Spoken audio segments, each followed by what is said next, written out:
மொறு மொறுன்னு மெதுவடை செய்கிறதுக்கு நான் 1 கப்பு உளுந்து, 4 ஸ்பூன் பச்சரிசி, அதோட கொஞ்சம் பச்சை மிளகாய் எல்லாத்தையும் ஒரு மணி நேரம் போல் ஊற வச்சு, அதுக்கப்புறம் தண்ணி எல்லாம் வடிச்சிட்டு அது எல்லாத்தையும் மிக்ஸி ஜாரில் உப்பு போட்டு நல்லா அரைச்சிக்கோங்க.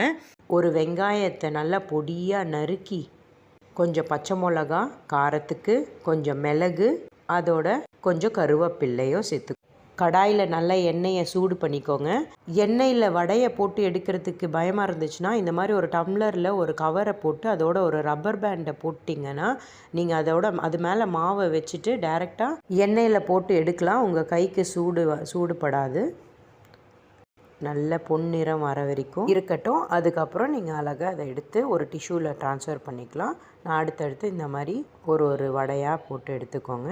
நல்ல பொன்னிறம் ஆயிடுச்சு. இப்போ நம்ம எடுத்துடலாம். எண்ணெயை நல்லா வடிச்சிட்டு அதை இந்த மாதிரி நீங்கள் சர்வ் பண்ணிக்கலாம். ஹாப்பியாக சாப்பிடுங்க, என்ஜாய் பண்ணுங்கள்.